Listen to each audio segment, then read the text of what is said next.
Hello, everybody, and welcome back to the Upside Swings NBA Draft Podcast, the podcast, The Highest Ceiling. I'm your host, Bryce Hendricks, joined with the great Cooper Klein.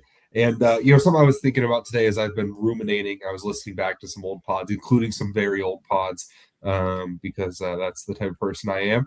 And we have a whole lot less bloopers without Stone here. Have you noticed that, Coop? Is that just me noticing that? There's a whole lot less end of the pod content for you. Is that made your editing job hard, or what's going on?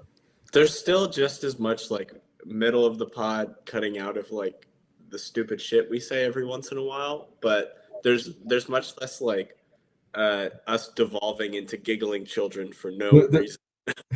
There's a whole lot. I still remember when we were doing that one mock draft, he drafted someone at 29. And then after you made your pick at 30, he made you go back and say you selected someone else. So, there's I do remember that. Yeah. So we're missing Stone on this beautiful, for us, it's a Wednesday. I'm sure you guys will be listening to this on a slightly different day somewhere, somehow. We just, our last pod that just published a few days ago was on Cameron Boozer, and now we're moving on to, I don't think this top three really has a consensus, but if you were to like weigh the odds right now, it seems like this is the most likely number one overall pick, and that's AJ Dybantsa. Before I actually get into AJ himself, would you agree with that, Coop, that he kind of feels like the odds-on favorite to be number one right now? Especially as the year's gone on. Yeah, it feels like he's, even though I disagree with it, the guy who's got the least question marks in terms of like, oh, there's the headlines about like, Cameron Boozer's not that athletic, Darren Peterson, does he care about the game? Does he have the injury issues? There's less of these like massive, glaring, overarching weaknesses in the same way in terms of like the story of Dybantsa. Yeah, and also, I mean, just to be point blank honest, aesthetically, he is the best mix of what stat heads like and what your classic film watchers like, and that he's a bigger wing, but who plays with the ball, brings the ball up quite a bit, runs a lot of pick and roll. Gets to the rim, doesn't just settle for outside shots, but makes outside shots, and especially makes some really crazy ones every once in a while. Like, he's kind of this, like, offensively, even though I would say Darren Peterson is probably a little bit more aesthetically pleasing, AJ passes the eye test in that, like, he feels like someone who you could watch the highlights and you could be like, oh, well, I'm slightly more elevated above just the dudes that love bucket getting two guards. So AJ is actually he's kind of, and he's had the narrative. I mean, he's been in the conversation the longest, I would say. I believe he played 17U as a 15-year-old. And so, he's been playing at this level forever. He's been on radars for a long time. And, AJ, or Aniset Dybantsa, this year had a really impressive freshman year for BYU, and he will be if he is the number one overall pick, he will be the first number one overall pick for BYU since Sean Bradley, I believe. But this year, across 35 games, he played 34, almost 35 minutes per game, scored 25.5 points on 51, 33, 77 shooting splits. Grabbed 1.5 offensive rebounds, 5.4 defensive rebounds, 3.7 assists, 1.1 steals, 0.3 blocks, 3.1 turnovers. For the more kind of important stats, he had a 33.5% usage, 55% effective field goal rate is good, 60% true shooting is good, not incredible, but good. 4.7 offensive rebound rate, not great. 16.9 defensive rebound rate, also, for a 6'9" guy, not great. If you were to say for a point guard, you would say that's fine, if not really good, but, still. 22.1% assist rate to a 50% turnover rate. Neither of those numbers like really pop as super plus, but good that for this high volume scoring wing, he has a positive assist to turnover. That's an important sign. 1.1 block rate, 1.7 steal rates. Those are the yikes numbers, and they're going to get even more yikes in a second. 49% free throw rate is good, although maybe not as elite as you might expect. when you consider that he, has dunked 43 times, took 184 close twos and shot 72.3% on those close twos. Then also took 272 long twos and shot 46.3%. I'm going to have some numbers pulled up to kind of give some context on those interior scoring numbers soon, but shot well enough from the free throw line. Again, that 3-point number, not great. Did take 6.9 per 100 possessions, so around the same number per possession as Cam Boozer, whose name we will try not to say too much, but 148 total, and it's actually never really been that good of a shooter. We'll get into that later, but I do feel like that's kind of like been an overrated part of the sell on Dybantsa for a while. Here's the scary stuff, and then Coop, I'm going to let you kind of break this down however you feel best. But the scary stuff against top 50 comp, the block and steal rates dropped to 0.6 and 0.7 respectively. Free throw rate stays the same, but the efficiency drops off a cliff. He drops from 60% true shooting to 54.9% true shooting. The usage actually went up, and we're going to talk about that context here in a second. He still dunked a good amount, but the biggest difference in numbers is that he went from shooting 72.3% on close twos to 59.3% on close twos. That's just a really, really big, stark difference. Coop, I'm going to have some more numbers to throw at you in a little bit, but as you look at that statistical profile, both in total and the top 50, or reverse top 50 comp, excuse me, how do you feel about it? Where does your head go when you're thinking about his stat profile? The thing that is, you talked about like the offensive rebounding numbers and then the stocks numbers for a guy who is 6'9" and genuinely like a plus, like he's a plus, maybe plus athlete. This guy is like very mobile. He can get up. He's quick off the ground. Like he's got the tools. He's just nowhere. He's just nowhere on either end of the ball when it comes to hustle plays. I don't think I ever saw him grab an offensive rebound personally. Like maybe like that feels like a number that is just completely buoyed by like, oh, this team sucks at shooting threes, and he grabs some that bounce back to him. I thought the free throw rate would be higher just by watching him play. But I do think that was skewed by playing in the Big 12, where you play against like the Cougs, you play against Arizona, you play against a bunch of really hyper aggressive defenses that kind of foul a lot against these kinds of guys who can really draw fouls. The other number that like it seems like it's good on paper, but that fouls committed per 40 at 1.4 really just indicates a guy who was not involved at all defensively. Like they did everything they could to stash this guy off ball. And every single time he tried to, you can see it in the steal block numbers. He was not helping. He was not like, oh, I'm a roamer, I'm kind of moving around. He's nowhere. He's nowhere on the stat sheet aside from the scoring stuff and, some passing stuff, I guess. Yeah, the without the ball question is the biggest question for Dybantsa, and we'll be talking about that constantly. But I do want to kind of give some context here. So, of all players who have at least a 45 free throw rate, shot 70% on at least 150 attempts on the rim, 45% on at least 150 long twos, and dunked 40 times. The only high major player who has done that is Zach Edey his junior year. Now, something else you can do is if you kind of get rid of the attempt limits, but you limit it to high major freshmen, you get another kind of interesting group of guys here with Zion Williamson, Marvin Bagley, Evan Mobley, Thomas Bryant, Jared Allen, some guy I've never heard of, Oswin Ernawusu from last year at Providence, solid, and then Kenny Wooten. Obviously, there's some variance there, but what I guess I'm getting at is, and this is not surprising to anyone who has watched this film, AJ's ability to get to those shots it's a lot more self-created, and it's a lot more perimeter drives than any of those guys. This is one of the more prolific inside the arc scorers that we've seen in recent times. Again, I think that Zion Williamson comp is not unimportant here.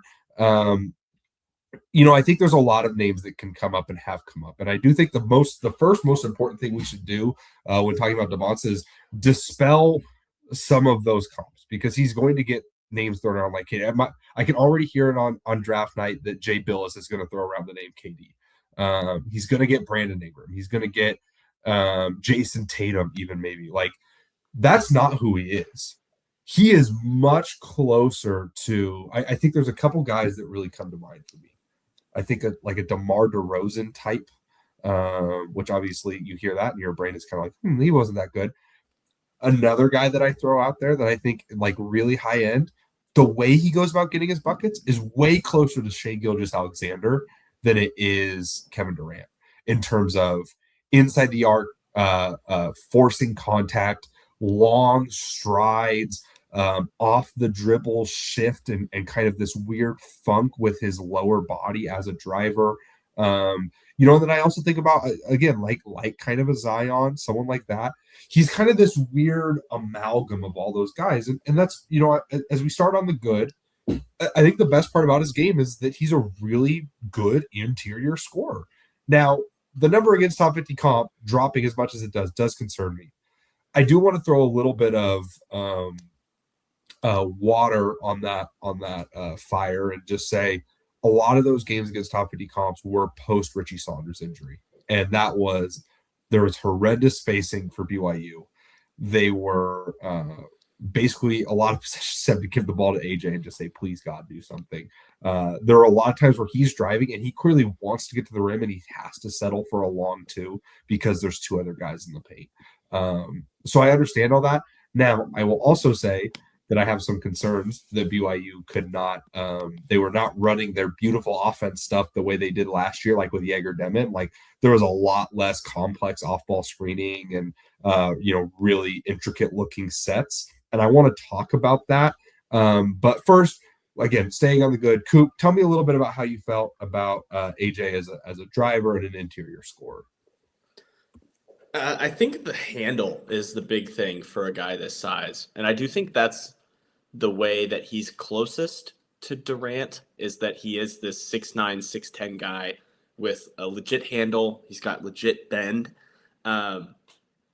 He knows how to kind of get wherever he wants. He still kind of likes to get these smaller guys on him, take them into the post.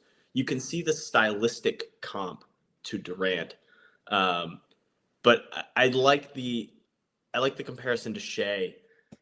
You pull up his BART stat comparisons, and the guys that really stand out to me at 2 and 3 are RJ Barrett and Dylan Harper. And I think the Dylan Harper comp is especially cognizant, especially apt, I should say, where it feels like this is a guy who can just kind of get downhill, draw contact, can make basic plays out of that, and that's his big strength. Everyone kind of saw Harper as this elite playmaker, but it's the fact that he's an elite advantage creator that gives him value. I kind of see the same thing with Dybantsa, where Dybantsa's strength is that he's this big, and then he can also foul bait you. So he's trying to get downhill, get you out of position, and then he knows how to manipulate your body to just completely put your defense out of position. And you can see that, the way that I saw BYU described is that even when Saunders was healthy, they could play 10 minutes of the most beautiful basketball ever. And then the other 30 minutes would just be nightmare ball. But in those 10 minutes, you see this guy who has a complete grasp and a chokehold on an opposing defense because of the unique kind of pressure he puts on them. The way guys guard him, because they are so afraid of fouling, you only see with guys like Luka and SGA in the league today. It's a very unique skill and a very unique blend of athleticism. He has a really good feel for guys on his back, right? And how to read his defender. And he has that kind of star level skill. It's just the other areas. Like he can get into the paint really well and he can manipulate the defender, but then I mean, we'll get to the negative in a second. But that's I think the big positive is it's this whole like package in terms of scoring. I think that on the ball scoring, he has the entire package. Other than some of the outside shooting, but inside the arc, I think the package is complete in a very, very unique and in a way we haven't seen in the time that we've done the podcast. Yeah, I mean, he is up there in terms of downhill advantage creators, up there with basically anyone we've scouted. I mean, there are times where it is absolutely breathtaking, and his combination of first step, flexibility, and then adaptability as a driver is basically unheard of. I mean, he's pulling out some things that I have legitimately like only ever seen in like people doing drills against cones. Like he'll pick up to split a double at the 3-point line, and then like put out like post pickup from the 3-point line, like Pinoy step into someone to get a foul. Like it's just he has all these crazy post dribble counters going downhill, this type of lean. He is the exact opposite of someone like Ace Bailey, who had all this athleticism but couldn't find a way to access it going downhill. AJ is a monster, and I actually think he should be unlocked more as he plays on a team that's going to allow him to push the ball more. I mean, in the NBA, the other name I didn't bring up, who he reminds me a lot of, is young Giannis in terms of his like he's very willing to seek contact. He has just this really odd like flexibility that he can then combine with explosion to just be really, really difficult to handle. And he also just has a legitimately like fairly tight handle. Now he can struggle with really small, like strong guards, like especially if you go back to his EYBL tape, like he really struggled with like Caden Boozer because that was just a smaller, strong guy that got into his handle. But anyone like size, he does a really good job of and even like a little bit small, like even like 6'5" guys like aren't really bothering him that much getting into his handle. He handles doubles on the perimeter better than any player his size I've maybe ever seen, because he's able to keep his dribble alive without it just being like, okay, but all I'm going to get out of this is a long two. Like he does take a lot of long twos, but he gets to the rim too, and like he gets, again, I think you mentioned the free throw rate not being as exciting as you would hope. I think there's some reasons for that. I think the biggest is that he kind of kills his dribble too early as a driver sometimes. Like he's so like he loves his like weird long stride euros and panoys and post dribble like gliding steps. And sometimes I'm like, just take one more dribble and so you can get actually all the way into the teeth. He kind of like he's so weird in his game in general segments like this, where it's like it's hard to tell what is just like this natural feel versus what is super predetermined. Like all of his jump shots off the dribble, especially from three, feel super predetermined. And then so many of his drives, you're like, there's no way he could stand out there up top dribbling and be like, okay, he somehow saw that what he should do is like land in like this split step onto fake back over his right shoulder, and then while falling over, step back through to his left hand. Like there's no way he predetermined that. Like that has to just be like this natural fluidity and feel. But he also like feels so behind sometimes in terms of his ability to actually read what's going on. And so as we start to transition to maybe more of his overall scoring game, I do think that's where some of my concern comes in. Like I think he can be a monster transition guy. I think he can be a pretty good half court driver, but he is a horrendous off ball mover. His feel for cuts, for where to come off the screen, for hammering to the corner, it's not only is it bad, it's non-existent. If it's not schemed, he just doesn't move. So outside of hard drives to the rim, what are the other ways that you feel like he might be able to get his buckets? And how do you feel about the translation right now to the league as like a primary scorer? I think there's some stuff there with the post game against these smaller guards. You know, he struggles with them on the perimeter, but you can see. I think about the Arizona game, right, where they just could not get enough spacing for him to drive to the lane. I don't think he took a single like layup in the restricted area that was like in the half court that whole game because of Mateus Krivas, the size they have, the athleticism they have. So they kind of leaned into as the game went on, just like, okay, let's clear out a side and let's just give Dybantsa something in the post. And you know, he like duked it out a bit against Jaden Bradley. You know, Jaden Bradley's center of gravity is much lower, but like you know, you matchup hunt him Braden Burries, and he can go and get you a pretty good jumper. You know, he has the time to kind of slow down, be a bit more methodical. I think the way you described like every jumper is predetermined, and his drives are like almost works of art in how just like it's like jazz. He's completely just like there's no way you predetermined to do this bullshit. But then it's like, okay, I can't get there, so I'm just gonna settle and go for the jumper because I can. It's like every jumper feels like a win for the defense at the moment because it's fine, but he's just gonna do it, and you can go contest it, and then it's like a 25-30% jumper. That's a good possession against a guy who could probably average like 12 free throws a game in the NBA, and you know, could very easily, like with a little bit more scheming and a little bit like if he cut off ball, he could like generate so much extra pressure for this team. He could generate so many like, oh shit, the big's got to go rotate onto Dybantsa who's cutting from the corner, and he slams into him, easy 2 points at the free throw line, even if he misses the layup, right? But he just literally does not ever do that. He's standing at the wing, he's waiting for the ball, and he gets the ball, he sizes it up a little bit. Okay, it's not my turn. Rob Wright, go do something. I'm gonna go back to standing here.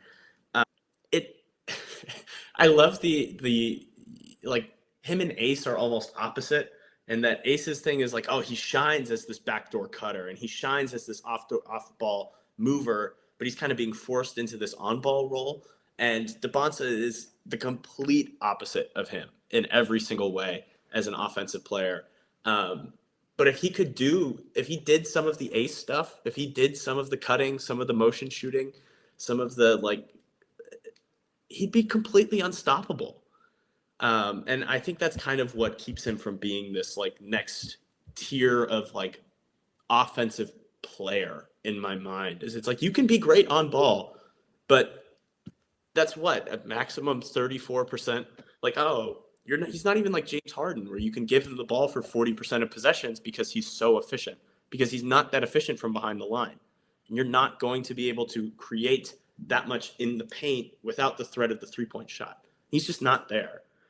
So it's just, even in the NBA, like 30% of possessions, so 70% of NBA possessions, he's going to be stood there doing nothing.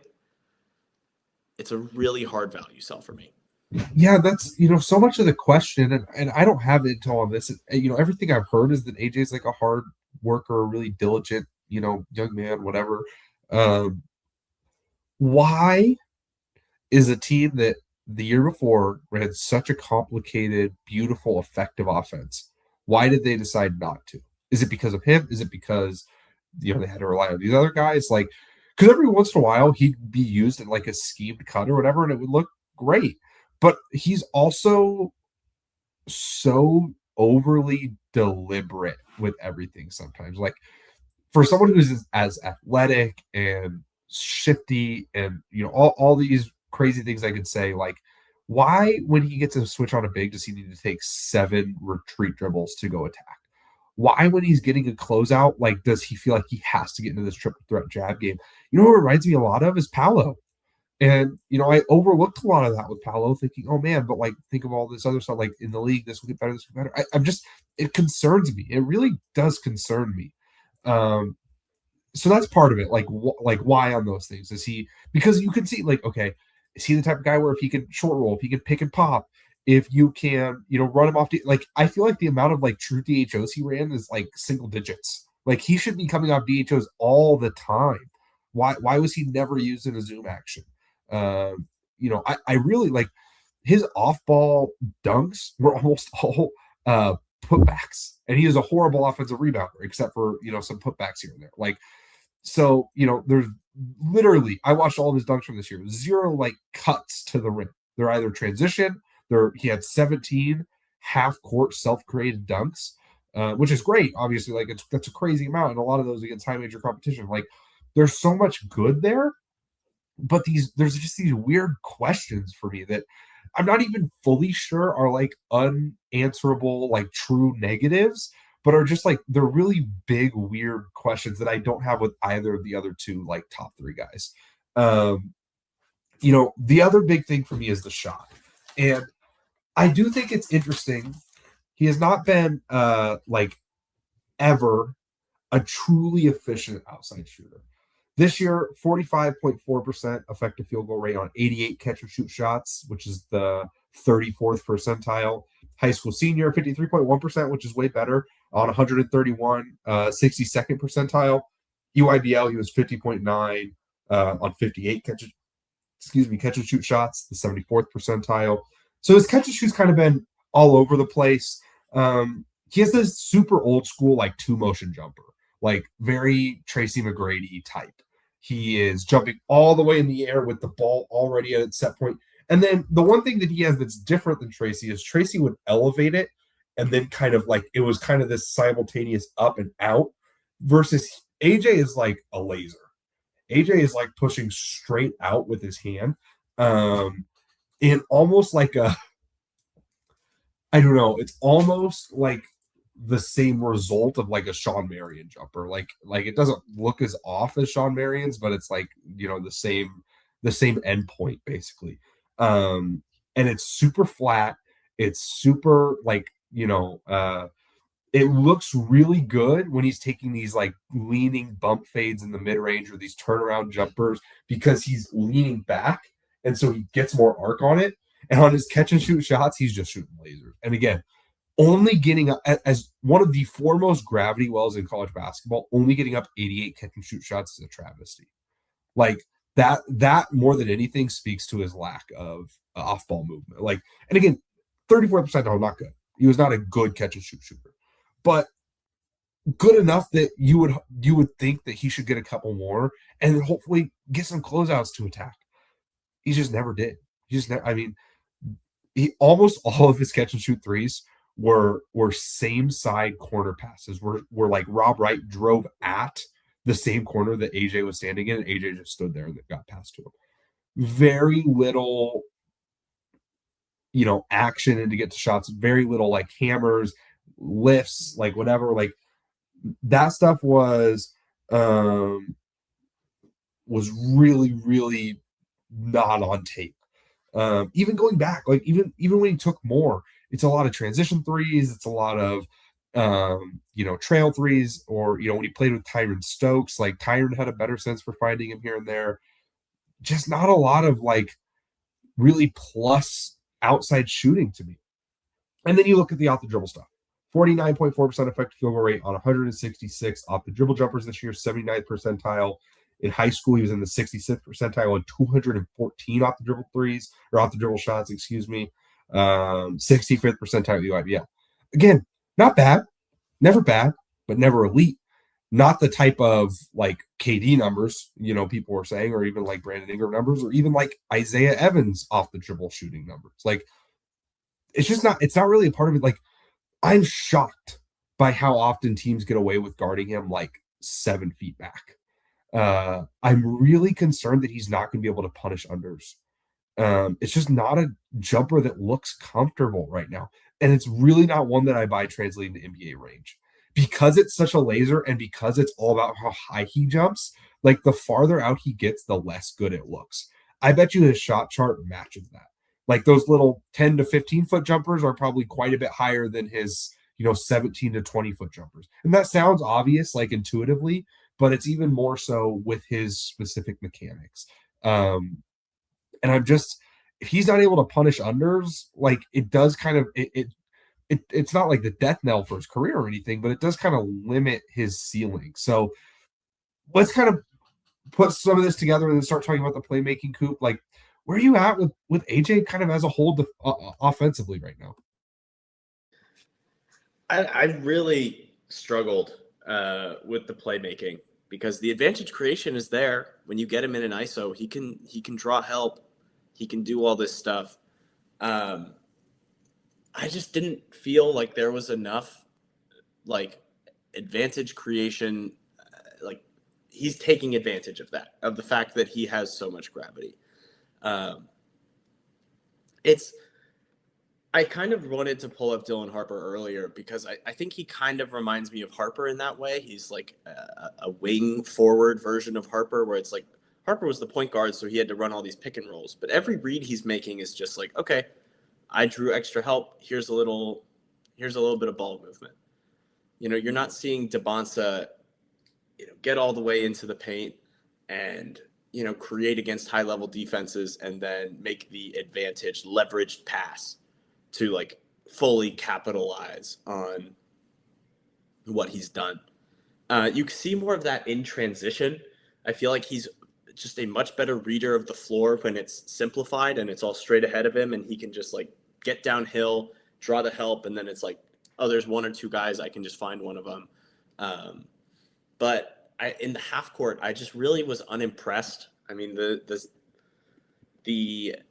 assist number, 22% for a guy who was a 33 usage guy, just not really impressive to me at all. I get he wasn't their point guard, but this guy had the ball as much as anyone in college basketball, and just he wasn't really asked to create for others, but there was definitely the space to do it that I didn't feel like he fully bought into. It just really harms the rest of his game in a way, right? You wanted to talk about the rest. He, without the leverage of I need to move, I can get inside and then make the perfect pass, you just lose so much of the leverage that you've created. You lose the advantage that you lose the stress that you put these guys under, right? That's why BYU can only play 10 good minutes of basketball, because you only have 10 minutes before the other team figures out that they can just send a second guy and they don't really have to worry, because the rotation back, they do not have to worry about you making the skip. They do not have to worry about you fully collapsing the defense. They can set their defense, and after those 10 minutes, it's like, okay, he'll take a bunch of tough shots and we'll be fine. We'll live with it. And I did originally want to save this to the end, and this is going to be an unfair point, but BYU fucking sucked. They were a bad team. And I get it. They lost their best player, their real best player, second best player, Richie Saunders. But I do not love sticking with guys who were not the engines of good teams in college basketball. I've been bitten by this before. AJ Mitchell is going to be the ultimate example of this for me. He was a guy who was the engine of a dog shit team in college. He was just good. And this isn't to discredit Dybantsa, but I do think that they struggled some because he's just not an offensive engine in the way that he has to be to command this kind of usage. And the NBA is, leaning away from these guys. And yes, they're mainly leaning away from these guys at 6'2", but they're also starting to phase out, Brandon Ingram's, the DeMar DeRozans. These guys are not surviving in the modern NBA. The RJ Barretts, even RJ's been fine. These guys just do not have the same place they once did in the NBA. And it does worry me. Yeah. I'm going to give the positive spin here a little bit before I delve too into it. So first, I do want to say, I should have said, this is completely my fault. He's a January 29th, 2007 birthday, which means he's 19. His rookie season will technically be his age 20 season, but he'll only turn 20 a month before that cutoff. He's fairly young. He is a big, super prolific interior scorer who I think can be unlocked more by NBA spacing. Now, he's not I will say, he's a really good athlete. He's not like Anthony Edwards. Don't expect him to be jumping over dudes all the time in the league or anything. Like he can fly, but he's much more of like, again, much more of like a Shea in terms of like he's more athletic than Shea and bigger, but like in terms of how he actually finishes, it's a lot more like shifty scoops and feeling for bodies. And as you try to get out of the way because you don't want to foul him, he finishes with this weird angle. Like he's way more finesse than power. It's another reason where it's like I think of Giannis at times, but the thing that Giannis had that AJ didn't is like Giannis is all power, and AJ has basically zero power to his game. He's in stark contrast to someone like a Boozer, who Boozer is a lot of power. AJ is all finesse right now. I match your concerns where it's like if this is the guy who's going to be the engine of my offense, I'm just not sold. I think he is going to have similar limitations to like the Giannis's and Zion's of the world. And I'm really concerned about the playmaking. Now he has more paths to being a competent off-ball player than some of this ilk, because I do think he will probably get to a point where he makes enough shots off the ball, even though I am concerned about it. Um, I don't think he'll be a great shooter. There is a fairly low floor here of someone who doesn't provide any defensive value and is much more of like a floor raiser on bad teams than he is someone who is actually like effective at the highest levels. And again, I don't want to get into this because we're gonna have a whole pod on this, but it's part of why I really struggle to have him top of my board is because he's not a great processor. He's not really a great passer at all. Every once in a while he'll throw like a really nice cross court skip, but it is almost always perimeter to perimeter. It's very rarely that he's collapsing the defense and throwing inside out passes. Every once in a while he'll throw it same side. Like if you help off that strong side corner, okay, he'll throw that to the open guy. But he's very rarely, as he's driving, reading kickouts, reading the second level of the D, especially the third level. He had he'll try to throw some lobs. His touch on lobs is really rough right now, but he'll try. Like he's not selfish, which is important, right? Like I don't think he's a selfish basketball player. There are lots of times where he could take shots and he doesn't. There are times where he, passes to someone who's missed, 3 or 4 straight shots and then gets all hyped for him when they hit one. Like I don't think he's like a selfish guy on the court, like kind of like how I felt about Anthony Edwards at the same age. Like I don't feel that way. I think he is very unselfish player who just doesn't have great feel or great ability as a decision maker right now. And that's a tough combination if you're not going to be this truly all-encompassing bucket getter too. Like he's the type of person who has to find a specific fit. He has to be on a really good defensive team, or at least one with a couple other good defensive players. Because I think he can probably get to a point where he avoids target status. We haven't started talking about the defense yet, but it's bad. But he can probably avoid target status just because he's 6'9" and athletic. But he's never going to be a positive defender. But he also he has to play with on a team where his mediocre floor raising offense is good enough when you consider that he's not going to be making others better. And again, that's closer to a Shea or to even an Anthony Edwards than it is to like a Luka or like a Jokic. And obviously there are stars at that level, right? There are guys who are these star level bucket getters who elevate good defenses into being competent offenses. But the floor falls out on that really fast. There are not a lot of really interesting second tier guys that are like that. And so that's my biggest concern with him. Let's talk about the defense, and then we can kind of talk about maybe some overarching thoughts here. Coop, how'd you feel about AJ on defense? He's just not good. We kind of talked about this with the stats. He's just nowhere. I think that's kind of the nice way to put it. There's a lot of bad defenders who it's like, oh, they're bad because they're kind of lazy and they gamble a lot. You think of guys like LaMelo. You think of like an Ant in college. You think about these guys who kind of have motor questions. And Dybantsa kind of has that, but I think he's just straight up just not a good defender.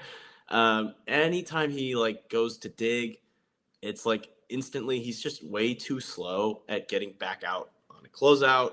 He's nowhere to be seen on the defensive boards. He's not boxing out. He loves to like do little cheats instead of like closing out and sliding with his guy. He loves to go fake the closeout and then spin to like try and meet him where they're going to drive. And then they never drive. And then it's just an open shot. He loves to just like, he just doesn't play defense. And part of that is like, he has this massive usage. And even when he's not taking the shot or like upping his usage, he's bringing the ball up. He's a better ball handler than the rest of the point guards for BYU. You know, like he does have a huge offensive load. And, you know, it's you don't want to ask that guy to like be an integral part of your defense. Like you're not going to ask that guy to be your number 2 defender, but I wish he did something, right? Like just even if it was just like go box out, go clear out some defensive rebounds. Because when he decides to do it, he's good. He can go soar in and grab some good defensive rebounds.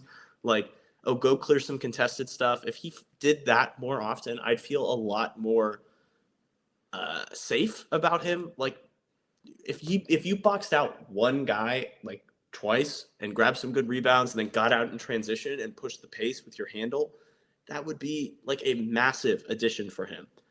And, you know, it's a small thing. He could add it with time. That could be something that another team really puts emphasis on for him. But I do worry that he just literally does nothing. I think you're right in that he's not a like target. But if you get him in the playoffs, I just like he could be like a target for any kind of skilled offensive player.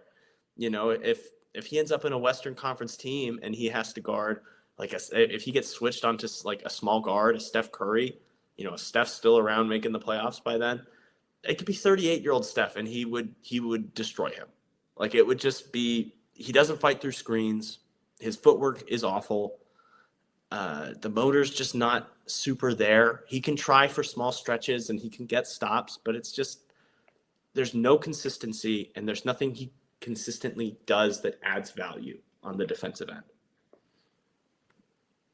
Yeah, I mean, they were basically trying to zone him up in the corner all the time. And he you know, when he picked up fouls, it's because he was trying to get around screens. He can't get around screens. He can't change directions. I mean, he's really bad right now. There's definitely some hope just in that he's big and he's long. And again, I don't think he is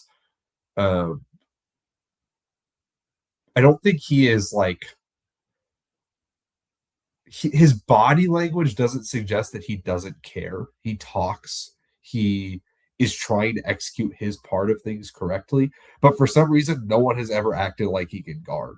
And at a certain point, a pattern is a pattern. Like if every coach in his whole life has treated him like you can't guard, we're not going to make you guard, go hide, then at a certain point, I have to assume that he just can't guard. Like, and the few times he has to do it, like he just gets cooked. I mean, he's a walking blow by. He is worse on the perimeter, I would say, than like a Boozer. Obviously worse in help and a worse rebounder than Boozer too. I mean, there's a little bit more hope in that maybe he can be positionally flexible enough that you can, you know, just kind of, you know, he can guard a 2 as well as a 4 because, you know, you can just anyone on that spectrum, whoever the worst offensive threat is, you could put him there. But I mean, it's not great when a college basketball team that was a bad defense in general was like just whoever's in the corner, that's who you're guarding. If they're really coming out of the corner, hopefully we can pre-switch. And if not, then hope and pray. I mean, there were a couple times where he had like guard Milan Momcilovic like coming through screens and stuff, and he either fouled or he died on the screen. I mean, it was really bad. Just there's like zero instincts there. And again, like I do think there is kind of a prevailing lack of instincts kind of throughout his game, despite all the weird driving, you know, finesse masterclass stuff that he shows. I don't know if I would call that instincts or if that's he's just worked on so many moves so much that he just has all this level of comfortability.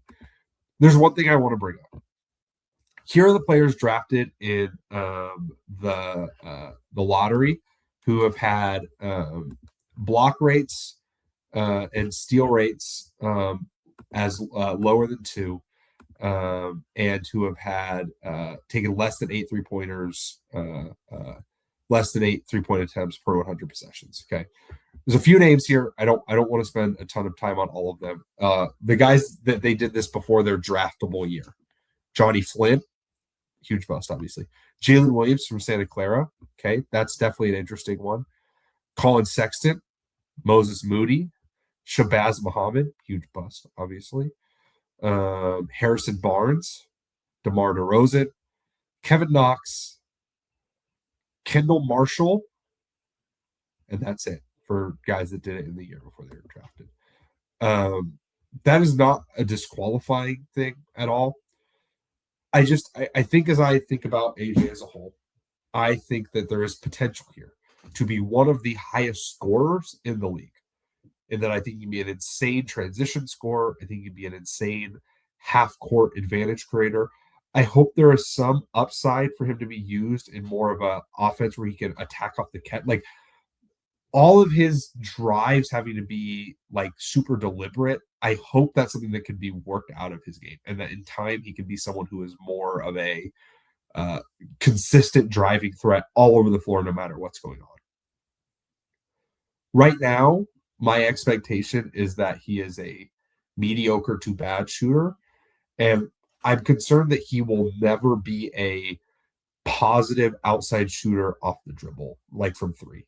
He'll hit these crazy step backs, and every once in a while, like he'll sprint into one and it looks really good. The consistency is just not there. His footwork is just not there, especially on catch and shoots. His footwork is awful.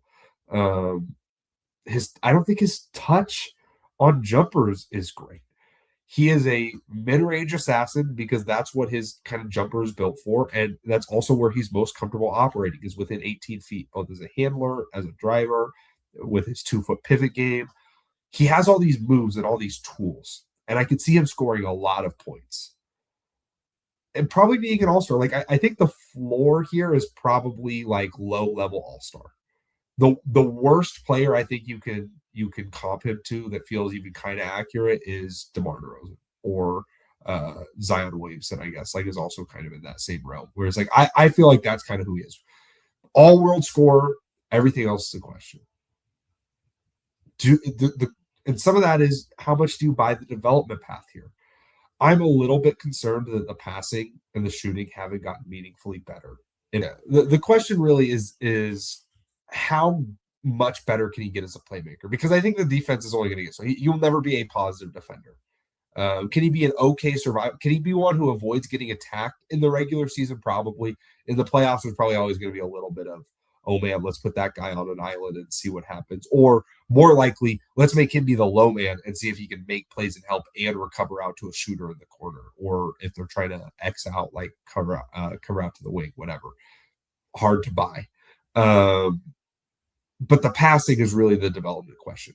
He flashed it. Like if you just watch the assists, you'd be like, man, there's some really nice passes in here. But he really struggles as a processor and a reader of the floor.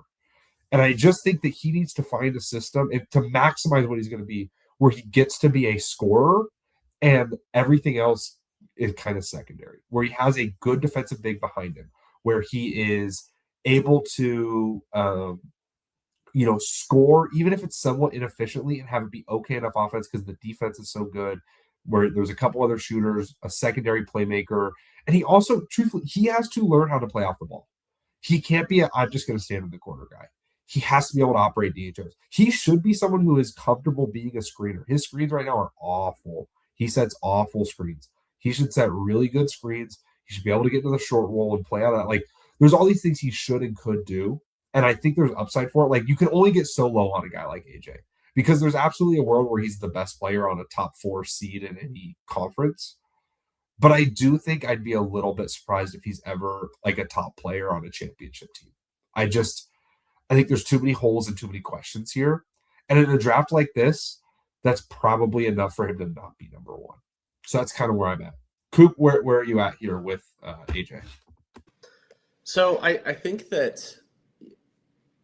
think a lot about an eval like Anthony Edwards, right? Where Ant had skills, obviously, and he was never going to be someone who was like, oh, the downsides were so bad he was going to be out of the league.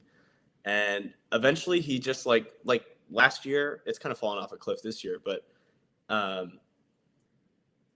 he was like one of the best shooters in the NBA of all time, like last season, because he just got to stick on the floor and figure out his mistakes and like develop something.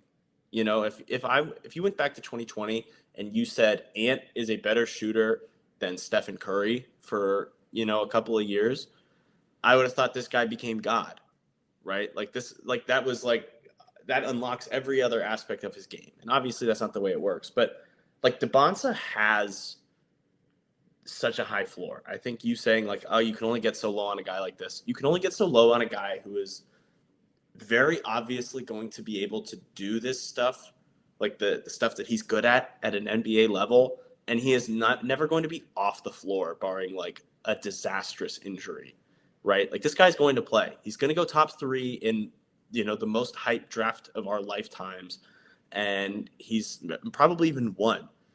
And he's going to just get a ton of usage, and he's going to have the space and time to figure it out and figure if he's, there's all the talk of him being a hard worker, and I don't doubt it at all. If he goes in and he's like, I want to win, I want to get better. If he just figures out the passing, or he, figures out some of the off-ball movement, that guy's value instantly skyrockets. He like doubles or triples in value because of the other ways he, starts to continue to bend defenses. He was already one of the best gravity wells in college as a guy who can only really dribble and score off the dribble. Like it is so easy to see a guy who is already so good coming into the league, figuring something out and getting better, because guys always get better. It's just a fact of life. And he's going to get better at something in the league. I don't know what, but, in the past, I think I would have been way too low on a guy like this, because it's like, oh, there's so many problems. I really don't want to bet on this guy to figure it out. But like, guess what? This guy could average 8 free throws a game as a rookie. And it would just be like, okay, that's free offense. There you go. This guy's like the 3rd best foul baiter in the NBA, and it just doesn't matter. Yep. Yeah, I think that's all fair. And I think that his ceiling is lower than the other two. But my opinion is that if we talk about floor strictly as in like production, his floor is probably the highest of the top guys. Now, floor in terms of impact on winning, I'd probably still argue Boozer over him, but that's just where I'm at. This is a guy who, again, I'd be shocked if he's like an MVP type guy, I think, but should be lower level all-star to like consistent all-NBA type guy feels pretty obvious to me. So that's all I got. Coop, do you have anything else you want to say on AJ? I do want to talk about where I have him like tier wise on my board. I have him in my at the moment in my star bets tier. I think he's like a better bet to me than a guy like Dylan Harper, ever so slightly. I think he's just like foul baiting and interior scoring is still the easiest way to score in basketball. And I don't think he's ever going to be such a bad shooter that he doesn't always have the threat of doing that, right? And as much as it's like I'm lower on him than other guys, it's like, guess what? He's still really good. Like we sat here and complained, but he's so good at like one of the most valuable things in the sport. He's still relatively young that like there's only so low you can be. Yeah, no, I think that's right. Well, that's really all I got. I mean, I tier wise, I want to save where I'm at with tiers until after we talk about Peterson and we do our little pod, because to be honest, it's still kind of up in the air for me. I'm not really sure how I want to tier these top 3 guys out.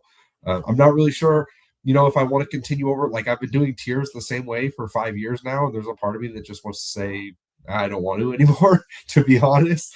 And so, I'm thinking about all these things, but this has been great.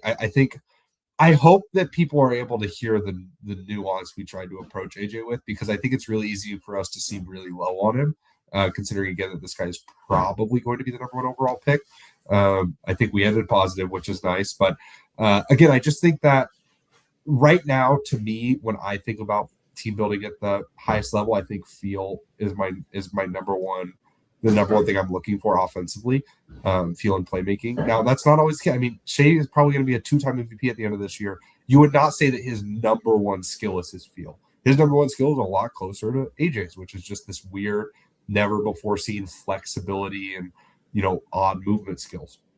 Shea also had a way less impressive 1 year of college than AJ. I mean, so again, I'm not trying to limit AJ at all. I do think that that's probably where my head is right now. But this was a good discussion, and that I think we were able to kind of shed lights on the ups and the downs of Dybantsa. But that's all I've got. Please give us a like, rating, review if you're listening. If you're watching on YouTube, like, subscribe, comment. Let us know how dumb we are for not liking AJ enough, or if you're a Spreadsheet FC member for us liking AJ too much. I know those stock rates are real scary. Can you put sub 1 steal and block rate against top 50 comp is kind of crazy. I can't lie. That's like old me. That would have been disqualified. I would have been like, there's no way he's a top 10 pick. I mean, I have to check. I feel like Brandon Miller was like in that realm of super low stock rates against top 50. But yeah, no, I think that's everything for. I keep wanting to say for Coop and then say your Twitter handle, but neither of us are on Twitter anymore. So this has been great. Stay tuned. We're going to be dropping. Peterson's probably only going to be in a couple days from now because we're recording it 4 days from now, I think, something like that. And so only a couple days from now we'll be talking about Peterson, and then we'll be talking about the whole top 3, and then we're out to the great beyond. Coop's going to make me watch more Illinois and Houston basketball, which is going to be miserable. But this has been great. This has been the Upside Swings NBA Draft Podcast. We hope we hit our ceiling. Thank you.